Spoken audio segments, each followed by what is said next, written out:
Earlier this year, Yasir flagged one of David Wood's videos for a copyright violation. David appealed it and won. On October 7th, I was flagged by Yasir as well.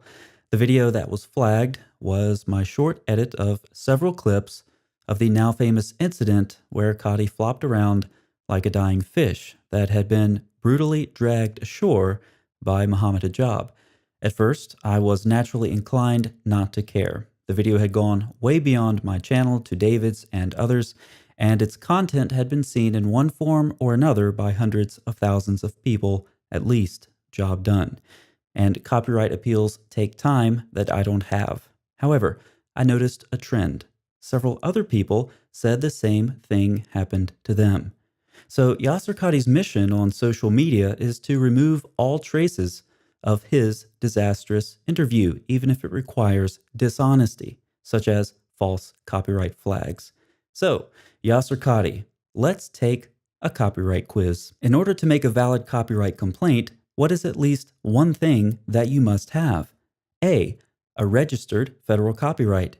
B, a registered federal copyright. C, a registered federal copyright. D, a registered federal copyright. Now, I'm sure that every single viewer knows the answer to this question, except for Yasir. But in order to make a valid copyright complaint, you need a registered federal copyright. Now, for question number 2. This one's also for Yasir. At the time of filing your copyright complaints, did you have a registered federal copyright for the video I used where you flopped around like a dying fish? A, no.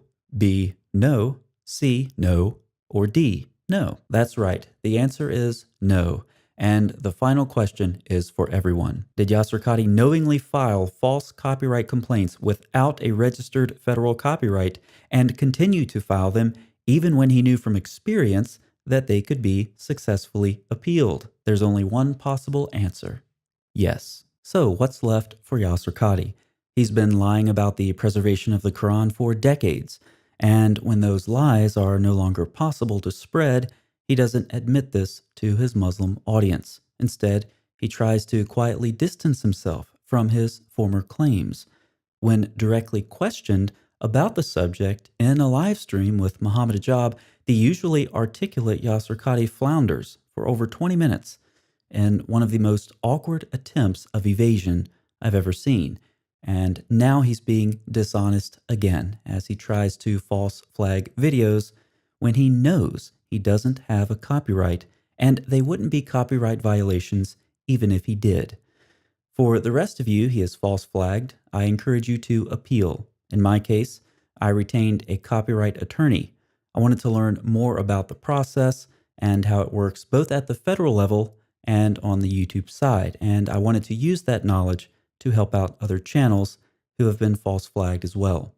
For those channels that are US based, send me an email. I'll put you in touch with an experienced copyright attorney who is now quite familiar with the YouTube appeal process.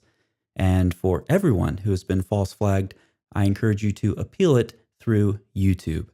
Let's fight this fraud.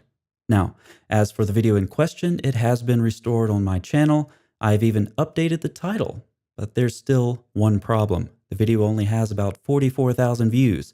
So be sure to watch the video and share it all around, even if you've seen it, because at this point, fighting against Qadhi's dishonesty is a matter of principle, something he has evidently abandoned.